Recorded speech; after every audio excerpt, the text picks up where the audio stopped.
উম্মতেরি মায়ায় নবী কাঁদেন যারে যার, উম্মতেরি মায়ায় নবী কাঁদেন যারে যার। মাফ করে দাও ওগো আল্লাহ উম্মত গুনাহগার, মাফ করে দাও ওগো আল্লাহ উম্মত গুনাহগার। উম্মতেরি মায়ায় নবী, উম্মতেরি মায়ায় নবী কাঁদেন যারে যার। মাফ করে দাও ওগো আল্লাহ উম্মত গুনাহগার, মাফ করে দাও ওগো আল্লাহ উম্মত গুনাহগার। দয়ার নবী মারহাবা, প্রাণের নবী মারহাবা, দিনের নবী মারহাবা, মারহাবা মারহাবা মারহাবা মারহাবা নবীজি আমার। মাফ করে দাও ওগো আল্লাহ উম্মত গুনাহগার, মাফ করে দাও ওগো আল্লাহ উম্মত গুনাহগার। দয়ার নবীজি আমরা তোমায় ভুলতে পারি না, দয়ার নবীজি আমরা তোমায় ভুলতে পারি না। তোমার আম্মা আমিনা গো তোমার দুধমা হালিমা, তোমার আম্মা আমিনা গো তোমার দুধমা হালিমা। আল্লাহুম্মা সাল্লি আলা, আওয়াজ আস্তে করলে হবে না, জোরে পড়েন ওয়া আলা আলি।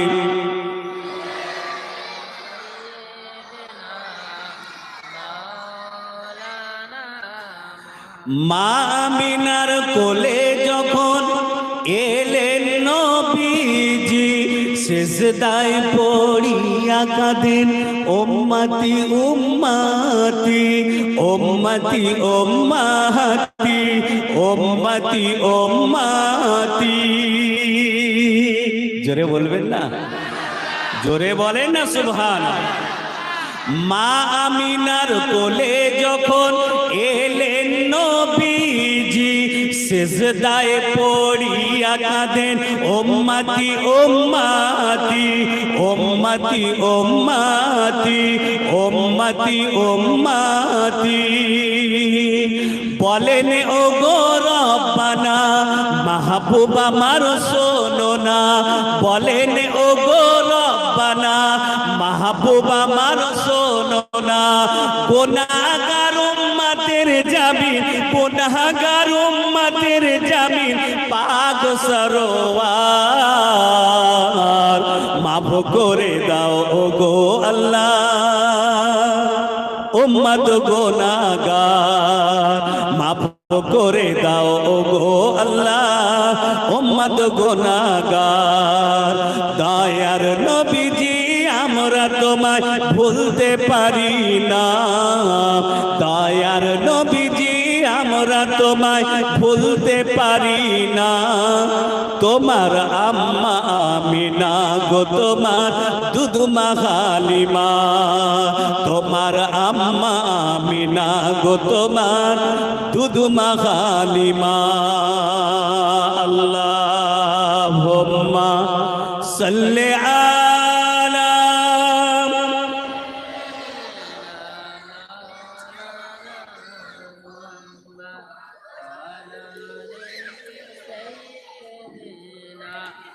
মাওলানা মুহাম্মদ সাল্লাল্লাহু আলাইহি ওয়াসাল্লাম। সম্মানীয় আজকে জলসার দিগার ওলামায়ে কেরাম গণেরা, আমার মন্ডল পাড়ার জলসা কমিটির জওয়ানেরা যুবকেরা, সমাবেত নেককার আল্লাহওয়ালা পরহেজগার, মোমেন মুত্তাকি মুসল্লি, নওজোয়ান যুবক, আমার মুরব্বিয়ান গণেরা, পর্দার অন্তরালে অবস্থিতা পবিত্রা জ্ঞানীগুণী আমার মা ও বোনেরা, আল্লাহ পাকের দরবারে শুকরিয়া, লাখো কোটি অসংখ্য অসংখ্য শুকরিয়া আদায় করি সেই মহান আল্লাহ পাকের, যিনি আমাদেরকে একসঙ্গে মিলেমিশে বসে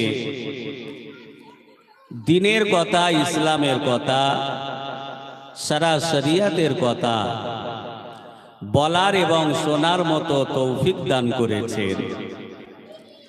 সকলে আসুন মিলিতভাবে উচ্চ আওয়াজে একবার বলি আলহামদুলিল্লাহ। ওয়াজ নসিহত অনেক হবে, আপনারা শুনবেন।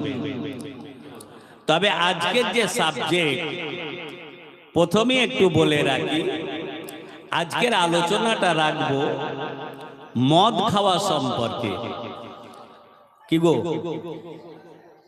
কোরআন শরীফ, আমার কথা বলবো না, যেহেতু সমাজে এই জিনিসটাই হচ্ছে সবচেয়ে এখন মারাত্মক রোগ।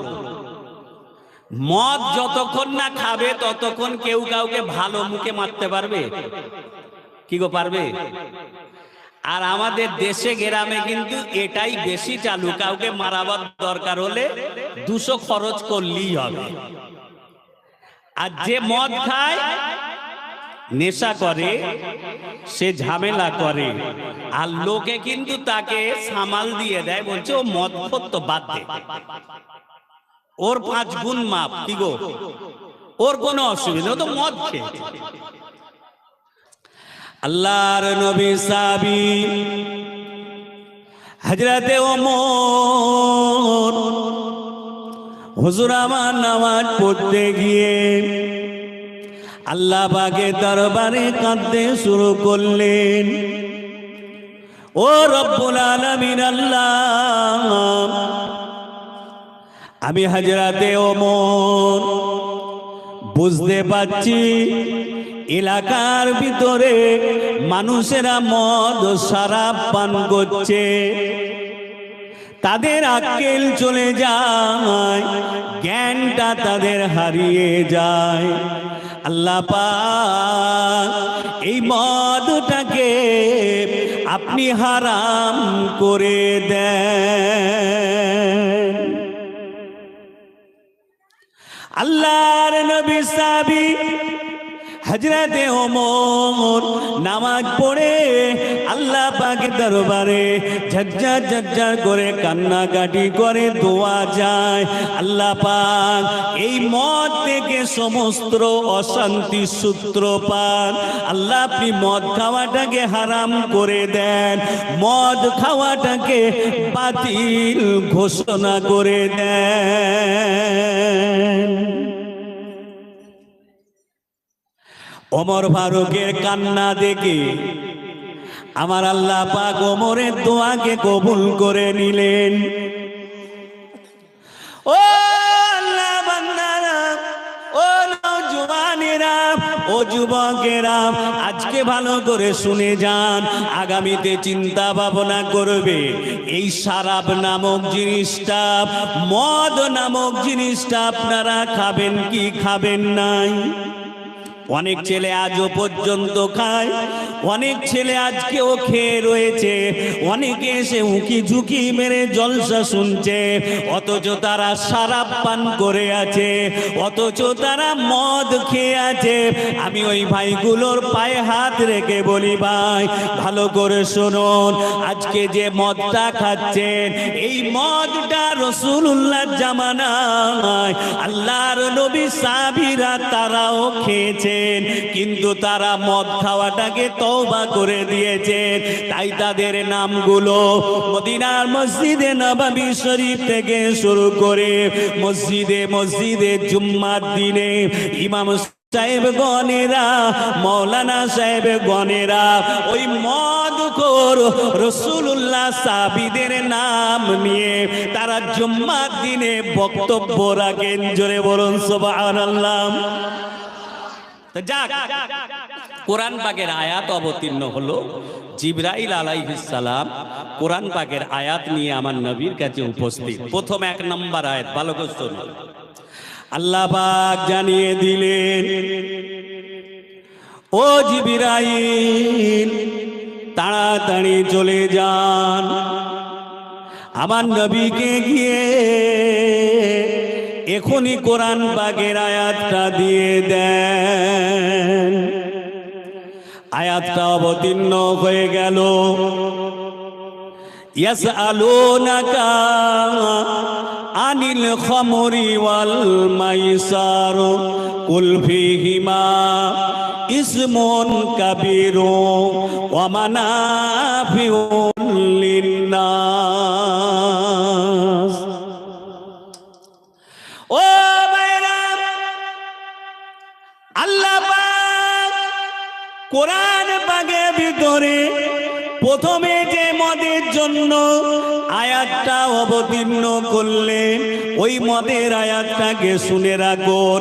ইয়াসআলুনাকা আনিল খামরি ওয়াল মাইসার কুল ফীহিমা ইসমুন কাবীরু ওয়া মানাফিউ লিন্নাস। আমার আল্লাহ পাক ঘোষণা করলেন, দুনিয়ার মানুষেরা তোমরা যে মদ খাও, আমি আল্লাহ পাক তোমাদেরকে বলছি মদ খাওয়ার ভিতরে উপকার রয়েছে।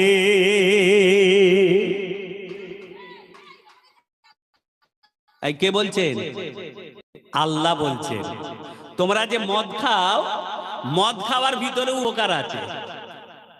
ভুল বুঝবেন না, কোরআন পাক বলছি মদ খাওয়ার ভিতরে উপকার আছে। ইসমুন কাবীর ওয়া মানাফিউ লিন্নাস। যতটা না বেশি উপকার আছে, তার চেয়ে অনেক অনেক অনেক অনেক গুণে 99% বললেও চলে মদেতে ক্ষতি আছে। 1% উপকার আছে আর 99% কি গো কথা বলছেন না, ক্ষতি আছে। আল্লাহর নবী সাহাবীরা যারা মদ খায় তারাও কিন্তু নামাজ পড়তে যায়। মদ খেয়ে মসজিদে নামাজ পড়তে যায়। আল্লাহর নবী সাহাবীরা কেউ 5 বার খেত, 3 বার হয়ে গেল, আস্তে আস্তে বারেতে কমে গিয়েছে। আল্লাহর নবী সাহাবী হযরতে ওমর আল্লাহ পাকের দরবারে ঝরঝর ঝরঝর করে কাঁদতে শুরু করলেন। ও রব্বি আল্লাহ, আমি ওমর বড় চিন্তায় পড়েছি। আল্লাহ, আমি ওমর ফারুক, আমি নামাজ পড়তে এসে বুঝতে পারছি অনেকে পাশাপাশি নামাজ পড়ছে। যারা পাশেতে নামাজ পড়ে ওদের মুখ থেকে দুর্গন্ধ বের হয়। আল্লাহ পাক আপনি এই মদ খাওয়াটাকে হারাম করে দেন। আল্লাহ পাক এরা নামাজ পড়তে আসে, মদ খেয়ে নামাজ পড়তে আসে। হযরতে ওমর ফারুক ঝরঝর করে কাঁদতে শুরু করলেন। আল্লাহ পাক ওমরের দোয়াকে কবুল করে নিলেন। হাদিস শরীফের ভিতরে পাওয়া যায়, আমার রাসূলুল্লাহ বলেছেন, ও আমার উম্মাত উম্মতি গণেরা, বাবারা বাবারা, তোমরা যখন নামাজ পড়তে যাবে, যদি তোমরা বিড়ি খেয়ে থাকো, ভালো করে মুখটাকে ধুয়ে ফেলবে, মেসওয়াক করে নেবে। যদি তোমরা তেরঙ্গা শান্তি খেয়ে থাকো, ভালো করে মুখটাকে মেসওয়াক করে ধুয়ে ফেলবে। যদি তোমরা কাঁচা পেঁয়াজ খেয়ে থাকো, নামাজ পড়তে যাবে না। কেন? কাঁচা পেঁয়াজ খেয়ে নামাজ পড়তে গেলে পাশে যারা থাকবে যদি দুর্গন্ধ বের হয় তাদের কষ্ট হবে। কাঁচা পেঁয়াজ খেয়ে নবী নামাজ পড়তে যেতে মানা করেছে। বিড়ি যারা খায় ঠিক করে ফেলে উঠে গেল নামাজ পড়তে, পাশে দাঁড়িয়েছে নামাজ পড়তে, কি গন্ধ, কি গো। বিড়ি যারা খায় তাদের লেপ থেকে গন্ধ, বিড়ি যারা খায় তাদের বালিশ থেকে গন্ধ, বিড়ি যারা খায় তাদের কেতা থেকে গন্ধ, বিড়ি যারা খায় তাদের কম্বল থেকে গন্ধ। আমার হয় সন্দেহ ওদের বউগুলো কি করে। যারা বিড়ি খায় দেখবেন সবেতে গন্ধ, ওদের হাতে গন্ধ, মুখে গন্ধ, পাঞ্জাবিতে গন্ধ, শার্টেতে গন্ধ, সব জায়গায় আছে নাকি? ভুল বলছি? দেখবেন অনেক মুরব্বীরা আছে বিড়ি খায়, ঘরের ভেতরে ঢুকলেই বুঝতে পারবে। আগে অসুবিধা হচ্ছে নাকি? কোরআন পাক বলছি, ভালো করে শুনুন। দ্বিতীয়বার আল্লাহ পাক আয়াত দিচ্ছেন, ও ভাইরা, আল্লাহ রাব্বুল আলামিন হযরতে জিবরাইল আলাইহিস সালামকে আমার আল্লাহ পাক ডেকে বলতে লাগলেন, জিবরাইল, আমার ওমর বড্ড কান্নাকাটি করে, ওমরের দোয়াকে আমি আল্লাহ কবুল করে দিয়েছি, যাও তাড়াতাড়ি চলে যাও, কোরআন পাকের আয়াতখানাকে নিয়ে আমার নবীর কাছে তাড়াতাড়ি পৌঁছে দাও। এবারে আল্লাহ তৃতীয় স্টেজে মদের কথা বলছেন, ইয়া আইয়ুহাল্লাযীনা আমানু, ও আমার ইমানদার বান্দা বান্দিগণেরা, লা তাকরাবুস সালাতি ওয়া আনতুম সুকারা। আল্লাহ পাক এবারে দ্বিতীয় আয়াত অবতীর্ণ করছেন, ও ইমানদারেরা, ও আমার বান্দারা, আমি আল্লাহ পাক তোদেরকে বলছি, তোরা শোন। ইমানদারদের লক্ষ্য করে আল্লাহ বলেছেন, এখানে বেঈমান কাফেরদের কিন্তু আল্লাহ বলেন নাই। আল্লাহ ইমানদারদের বলছেন, যারা তোরা নামাজ পড়িস, আমি আল্লাহ তোদেরকে বলছি, লা তাকরাবুস সালাতি ওয়া আনতুম সুকারা। আমি আল্লাহ তোদেরকে বলছি, শোন, যখন তোরা নামাজ পড়তে যাবি, নেশা অবস্থায় নামাজ পড়তে যাবি না। ও বান্দা, নামাজ পড়তে যাবি, নেশা করে যাবি না। আমি আল্লাহ পাক নিষেধ করলাম, যখন তোরা নামাজ পড়তে যাবি, মদ খেয়ে নামাজ পড়তে যাবি না। কোরআন পাকের আয়াত অবতীর্ণ হয়ে গেল। এবারে রাসূলুল্লাহ সাহাবীগণেরা, মক্কার মানুষেরা নামাজ পড়তে যাবে, মদ খেয়ে যেতে পারবে না। আল্লাহ পাক দোয়াকে কবুল করে নিলেন। জিবরাইলকে দিয়ে এবারে শেষ আয়াতটা পাঠাচ্ছেন, ও জিবরাইল, তাড়াতাড়ি যান, আমার নবীকে গিয়ে এখনই কোরআন শরীফে আয়াতটা দিয়ে দেন। আমি আল্লাহ পাক দুনিয়ার মানুষদের জন্য, আমি আল্লাহ পাক আমার বান্দা বান্দীদের জন্য মদটাকে চিরদিনের জন্য হারাম করে দিলাম। তৃতীয় আয়াতটা ভালো করে শুনুন। আল্লাহ পাক কোরআন পাকের ভিতরে জানাচ্ছেন, ইন্নামাল খামরু ওয়াল মাইসিরু ওয়াল আনসাবু রিজসুম মিন আমালিশ শাইতানি ফাজতানিবু লাআল্লাকুম তুফলিহুন। জোরে বলে, আরো জোরে। কি গো, হারাম হয়ে গেল বলে কষ্ট হচ্ছে নাকি? চেষ্টা করব যে যার বাড়িগুলো একটু সংযত রাখবো। আলোচনা হবে, এরপরে আমি আসব আমার মুসনাদে ইমাম আহমদ বিন হাম্বল রহমতুল্লাহ আলাইহি, যিনি হলেন বুখারী শরীফের লেখকের ওস্তাদ, হুজুরের কথা একটা আলোচনা রাখবো। তারপরে পরেই আমাদের সবাই জানা পরিচিত, আমাদের সুনামধন্য জনাব মরহুম আমজাদ হোসাইন সাহেব, কি গো, আমার খুব ভালোবাসা, আমার মনে পড়ে আজকে ভাইপোকে দেখলাম, দেখে আমার মনে পড়ে গেল যে কত জলসা একসঙ্গে করেছি। আমি রায়পুরে জলসা করব, আমার পরে তোয়া হুজুর কেবলা উঠবেন। রায়পুর থেকে জলসা করে আমজাদ ভাই জলসা করছে বাগনান, আমি রায়পুর থেকে জলসা করে বাগনান যাব, আমি গেলে আমজাদ ভাই ছাড়বে। আমজাদ ভাই ওখান থেকে আসবে রায়পুরে, এসে তোয়া হুজুরকে ছাড়বে, আমজাদ ভাই জলসা শুরু করবে। আবার আমার কাছে রায়পুর থেকে তোয়া হুজুর বাগনানে যাবে, আমি জলসা সেরে বাড়িতে আসব। এই রকম অনেক জলসা আমরা একসঙ্গে করেছি। যখন আমজাদ ভাই ইন্তেকাল হয়ে গেলেন আমি অনেকটা ভেঙে পড়েছিলাম। মোটরসাইকেলে জলসা করতাম তো তখন আমজাদ ভাইয়ের কথা মনে পড়তো, আর খুব দুর্বল হয়ে যেতাম যে আল্লাহ কি রেখেছে ভাগ্যে কপালে, মরতে তো সহজে কেউ চায় না, কি গো চায়? আল্লাহ কি ভাগ্যে রেখেছে, কিন্তু তো যেতে হবে, জলসা করতে হবে। তা বেরুতাম, মনটা একটা ভয় ভয় থাকতো। সেই আমাদের আমজাদ ভাইয়ের ছেলে যুক্তিবাদী, বাপের কমতি নয়, জনাব হযরত মাওলানা সাদ্দাম হোসেন সাহেব, তিনি এসেছেন, আমার পরে পরেই আসবেন।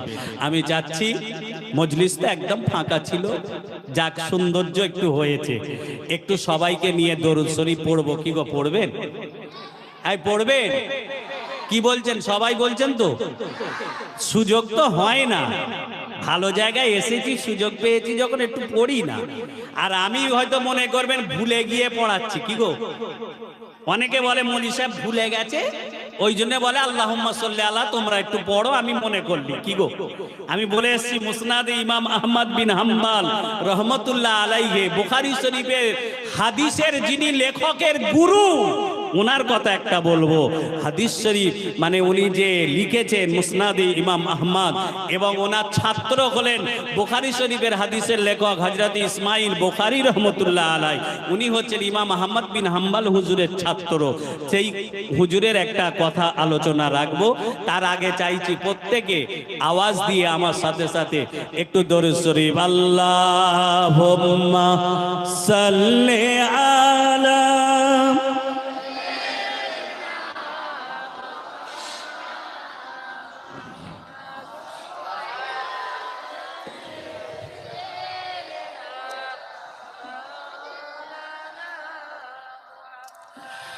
দুই নয়নে রাসূল পাক দেখিলে কেমন হতো, দুই নয়নে রাসূল পাক দেখিলে কেমন হতো, জন্ম আমার নবীর যুগে হলে কেমন হতো, জন্ম আমার নবীর যুগে হলে কেমন হতো, দুই নয়নে রাসূল পাক দেখিলে কেমন হতো, জন্ম আমার নবীর যুগে হলে কেমন হতো। আল্লাহুম্মা সাল্লি আলা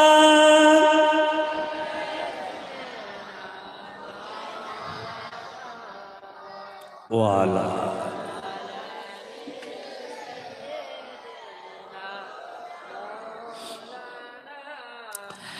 আসিত বেশে হজরতে বেলালে মধুর আযান,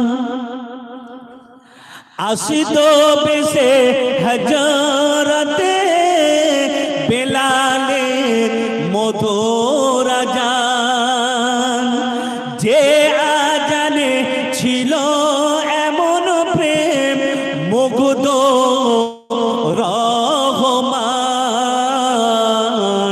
দয়ার নবীর পিছে নামাজ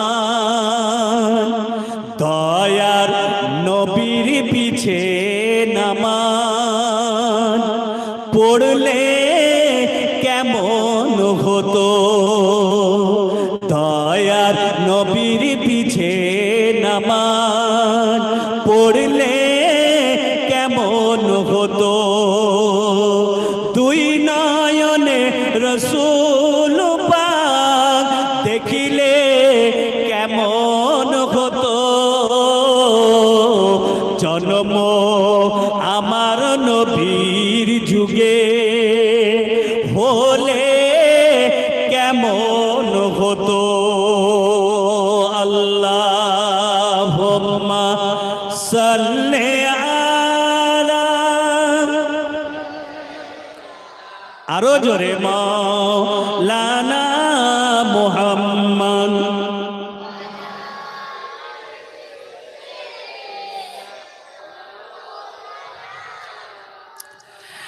দিনই কত আলোচনায় থাকতাম আমি অধম, সামনে রসূল পাক হতো, পাশে সাহাবীগণ,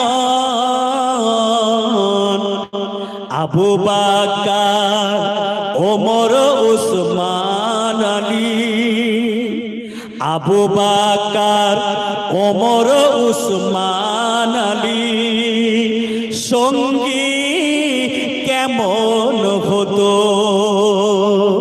আবু বকর ওমর উসমান আলী, সঙ্গী কেমন হতো, দুই নয়নে রসূল পাক দেখিলে কেমন হতো, জন্ম আমার নবীর যুগে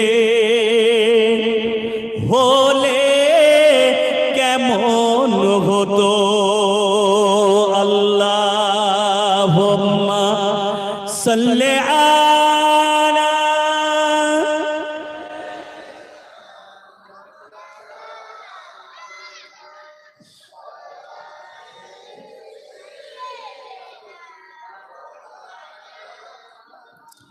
ইমাম আহমদ বিন হাম্বল রহমতুল্লাহ আলাইহি হুজুর আমার মদিনার মসজিদে নববী শরীফে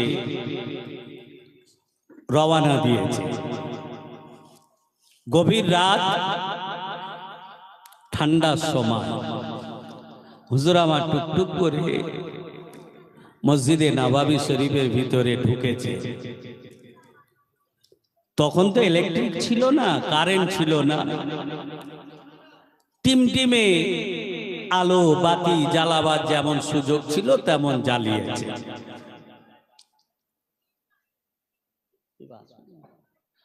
মসজিদে নববী শরীফে মুসল্লিগণেরা নামাজ পড়ে যে যার মতো চলে গেলেন।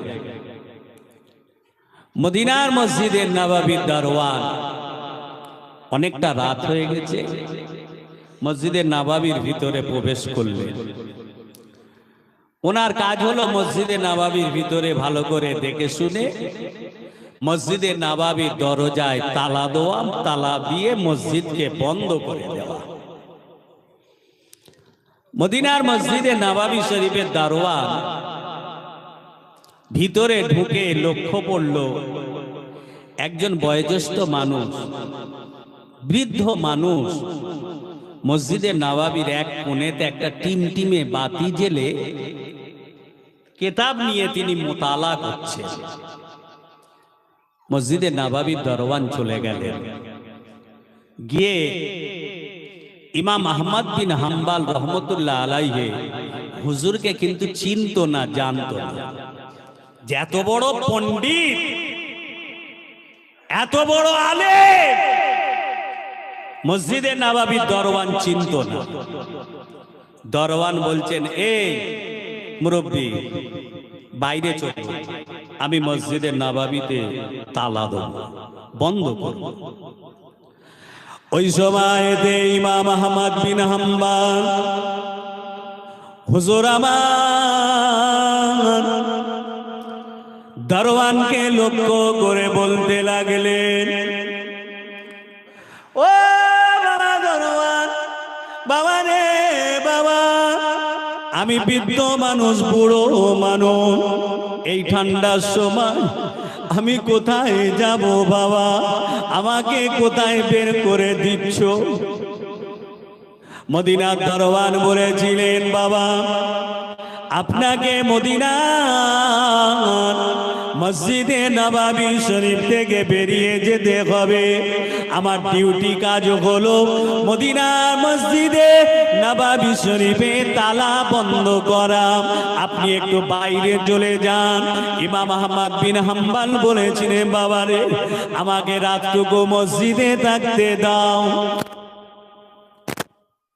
ও নওজওয়ানেরা, ও যুবকেরা, যার কথা বলছি একটু ভালো করে শুনবেন। ইনি হলেন যুগ শ্রেষ্ঠ পণ্ডিত আলেম, যিনি অনেক হাদিস সংকলন করেছেন, অনেক হাদিসের কিতাব হুজুর আমার লিখেছেন। ওনারই ছাত্র হলো বুখারী শরীফের লেখক ইমাম আহমদ বিন হাম্বল। দারোয়ানকে বলতে লাগলে, ও দারোয়ান, মদিনার মসজিদে নববী শরীফে আমি রাত্রিরে ঘুমাবো না বাবা, আমাকে একটু থাকার জায়গা দাও। আমি মসজিদে নববীর ভিতরে ঘুমাবো না, মদিনার মসজিদে নববীতে আমি শোবো না। আমি সারা রাত জেগে জেগে কিতাবের মুতালা করব, হাদিস শরীফ পড়তে থাকবো, কোরআন শরীফের তাফসীর করতে থাকবো, আমি কিতাব মুতালা করতে থাকবো। মদিনার মসজিদে নববী শরীফে আমি রাত্রে যাপন করলেও কিন্তু মসজিদে আমি ঘুমাবো না। হুজুর কত সুন্দর ভাবে বলছে, বাবা মসজিদে নববীতে আমি ঘুমাবো না। ও ভাইরা ভালো করে শুনে রাখুন, অত বড় পণ্ডিত, অত বড় আলেম, তিনি বলছেন মসজিদে আমি ঘুমাবো না। সারা রাত জেগে জেগে কিতাবের মুতালা করব, সারা রাত জেগে জেগে আল্লাহর ইবাদত করব। জোরে বলে। হুজুর আমার বেরিয়ে পড়লেন, রাস্তা দিয়ে বেরিয়ে মদিনার অলিতে গলিতে ঘুরছে। ঠান্ডা লাগছে, বুড়ো মানুষ, বৃদ্ধ মানুষ, ঠান্ডা লাগছে। হুজুর আমার ঘুরতে ঘুরতে মদিনার অলিতে গলিতে, মদিনার পাড়ায় পাড়ায় হুজুর আমার ঘুরতে ঘুরতে একটা সময় একটা হোটেলের সম্মুখে চলে গেলেন। যে হোটেলে মালিকটা ছিল নওজোয়ান যুবক ছেলে, হোটেলটা চালায়, ক্যাশ বাক্সের কাছে বসে খরিদ্দারদের পয়সা নেয়, ক্যাশ বাক্সের কাছে বসে খরিদ্দারদের পয়সা ফেরত দেয়। ওই ক্যাশ বাক্সের কাছাকাছি চুলো জ্বলছিল। ইমাম আহমদ বিন হাম্বল হুজুর আমার ঘুরে ঘুরে ঘুরে ঘুরে ওই হোটেলওয়ালা ছেলেটার কাছে গিয়ে পৌঁছালেন। ছেলেটাকে গিয়ে বলছে, বাবা রে বাবা, আমি বড্ড অসহায়, আমি বুড়ো মানুষ, বৃদ্ধ মানুষ, এই ঠান্ডার সময় বাবা আমি কোথায় যাব? কে আমাকে একটু জায়গা দেবে? আমি খুঁজে খুঁজে কোথাও জায়গা পাই না। বাবা আমি তোমার কাছে এসেছি, যদি তুমি আমাকে একটু জায়গা দাও, এই রাতটুকু আমি তোমার হোটেলে থাকতে চাই। ওই সময়তে ছেলেটা হোটেলে, নওজোয়ান যুবক ছেলেটা আল্লাহর ওলিকে চিনতে পারে নাই। ইমাম আহমদ বিন হাম্বল হুজুরকে জানতে পারলো নাই। ছেলেটা বলেছিলেন, ও মুরব্বি, আমি আপনাকে থাকার জায়গা দেবো, আসুন আসুন আপনি আমার এই চুলোর কাছে চলে আসুন। আপনার শরীরটা থরথর থরথর করে কাঁপছে, আপনাকে বড্ড ঠান্ডা লেগেছে, চলে আসুন, এখানে চলে আসুন। আপনাকে আমি এখানে থাকার জায়গা করে দেব, আপনি আমার চুলোর আগুনের গরমটা পাবেন, আর এই জায়গায় বসে বসে আপনি আরাম করবেন। আমি আপনাকে জায়গা করে দিলাম। জোরে বলে হুজুর আমার। দেখছেন ছেলেটা মস্ত বড় আল্লাহওয়ালা ছেলে, সব সময় মুখেতে এই তাসবিহটা লেগেই আছে। হুজুর লক্ষ্য করলেন আর ছেলেটাকে জিজ্ঞাসা করছে, বাবা তুমি যে সব সময় আস্তাগফিরুল্লাহ রাব্বি আস্তাগফিরুল্লাহ রাব্বি আস্তাগফিরুল্লাহ রাব্বি তুমি যে বাবা সব সময় পড়ছো, আচ্ছা কি ব্যাপার বলো তো বাবা? হোটেলওয়ালা ছেলেটা বলেছিলেন, হুজুর আমি সর্বসময় এই ইস্তেগফারটা পড়ি। আলেম মাওলানারা বলেছেন,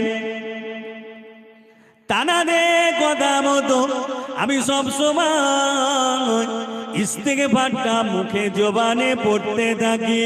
হুজুর ওলামায়ে দ্বীনেরা বলেন, যে আল্লাহর বান্দা বান্দি সর্বসময় উঠতে বসতে খেতে শুতে চলতে ফিরতে গাড়ি চালাতে চালাতে গাড়িতে বসে বসে সর্বসময় ইস্তেগফার পড়বে, আল্লাহ পাক তাকে একটা দরজা দান করে, যে দরজাটা হলো মুস্তাজাবুদ দাওয়াত। এই দরজা আল্লাহ পাক তাকে দান করে দেন। হুজুর গো, আলেম মাওলানাদের মুখে আমি শুনেছি, যদি কেউ মুখে জবানে সব সময় ইস্তেগফার পড়তে থাকে, আল্লাহ পাকের দরবারে তার দোয়াটা কবুল হয়ে যাবে, গুলি পথভ্রষ্ট হয়ে যাবে, গুলিটা নিশানা ছিন্ন হয়ে যাবে। কিন্তু ওই বান্দা আল্লাহ দরবারে দোয়া চাইলে পরে, যে দোয়া চাউক না কেন, আল্লাহ দরবারে ওই বান্দা যদি দোয়া চায়, আল্লাহ পাক ওই বান্দার দোয়াকে কবুল করে নেন। জোরে বলো। ইমাম আহমদ বিন হাম্বল রহমতুল্লাহ আলাইহি, হুজুর আমার ছেলেটাকে জিজ্ঞাসা করলে, বাবা ছেলে তুমি যে সব সময় দোয়াটা পড়ো, এই দোয়াটা পড়লে পরে আল্লাহ পাক তোমাকে মুস্তাজাবুদ দাওয়াত বানিয়ে দেবে। ও বাবা ছেলে, তুমি কত বছর ধরে এই দোয়াটা পড়ছো? হোটেলওয়ালা ছেলেটা বললেন, হুজুর আমি এই দোয়াটা পড়ছি কম করে 15 থেকে 20 বছর ধরে। আমি এই দোয়াটা সব সময় মুখে দে জবানে দে এই দোয়াটা আমি পড়তে থাকি। আল্লাহর ওলি ইমাম আহমদ বিন হাম্বল বলেছিলেন, বাবা ছেলে তাহলে আল্লাহ পাক তোমাকে মুস্তাজাবুদ দাওয়াত কি বানিয়ে দিয়েছেন বাবা? ছেলেটা ওই সময় বলছেন, হুজুর হ্যাঁ, যে দোয়া আল্লাহ পাকের দরবারে আমি করেছি, যে দোয়া আল্লাহ দরবারে আমি করেছি, ওই দোয়াকে আমার আল্লাহ পাক ফেরাতে পারেন না। যে দোয়া আমি করেছি ওই দোয়াকে আল্লাহ কবুল করেছে। ইমাম আহমদ বিন হাম্বল হুজুর আমার ছেলেটাকে জিজ্ঞাসা করলেন,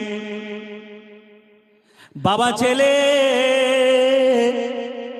কি দোয়া তুমি আল্লাহর কাছে করেছো? সব দোয়া তোমার কবুল হয়েছে, একটা দোয়া আল্লাহ তোমার কবুল করেন না। কি দোয়া করেছো বাবা, যে দোয়াটা আল্লাহ তোমার কবুল করলো নাই?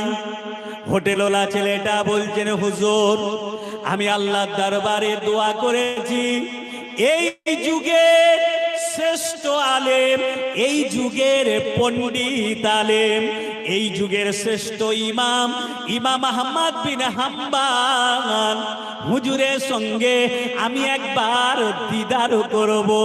হুজুরের সাথে হাতে হাতটা রেখে আমি একটু মুসা করব। হুজুরের হাতে হাত রেখে আমি একটু দোয়া নেব। এই দোয়াটা আল্লাহ পাকের দরবারে করেছি। হুজুর আমার এই দোয়াটা আল্লাহ পাক এখনো কবুল করেন না। ইমাম আহমদ বিন হাম্বল হুজুর মুচকে মুচকে হাসছেন। কি গো, কি দোয়া করেছে আল্লাহ? ইমাম আহমদ বিন হাম্বল যুগ শ্রেষ্ঠ আলেম পণ্ডিতের সঙ্গে আমার একবার দেখা করিয়ে দেন। ইমাম আহমদ বিন হাম্বল মুচকে মুচকে হাসছেন, হাসতে হাসতে বলছেন, বাবা তুমি এই দোয়া করেছো, আল্লাহ কবুল করেনি? বলছে, হুজুর না, আমি আল্লাহর কাছে বারে বারে এই দোয়াটা করি, একবার যদি আমার সাথে দেখা হয়ে যায়, ও হুজুরের কাছ থেকে আমি একটু দোয়া নেব।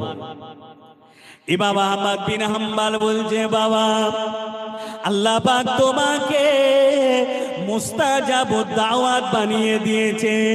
আল্লাহ পাক তোমার এই দোয়াটাও কবুল করে নিয়েছেন। বাবা ছেলে ইমাম আহমদ বিন হাম্বল স্বয়ং তোমার সম্মুখে হাজির হয়ে গেছে। আল্লাহ পাকের দরবারে তোমার এই দোয়াটাও কবুল হয়ে গেছে। আমি হলাম বাবা ইমাম আহমদ বিন হাম্বল। বলো বাবা কি দোয়া নেবে?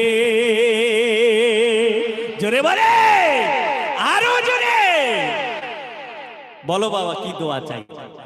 বলছে, হুজুর আপনি ইমাম আহমদ বিন হাম্বল? বলছে, হ্যাঁ, আল্লাহ তোমার কাছে আমাকে পাঠিয়ে দিয়েছে, তোমাকে আমার কাছে যেতে হয়নি। আল্লাহ ইমাম আহমদকে তোমার কাছে পাঠিয়ে দিয়েছে।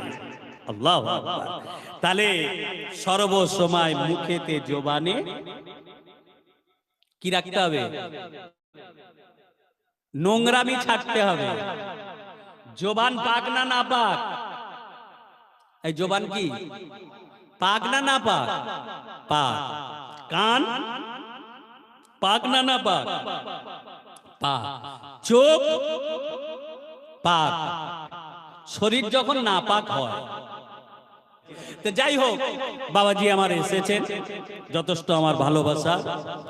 আপনাদের কাছে আহ্বান করব, আরো যারা বাড়িতে আছেন, আশেপাশে আছেন, সকলেই মেহফিলে চলে আসেন। আমি একবার তাকবীর দেব, আমার সাথে সাথে সকলে একটু দেবেন গে। এই সবাই তাকবীর দেবে। কি বলে তাকবীর হয়?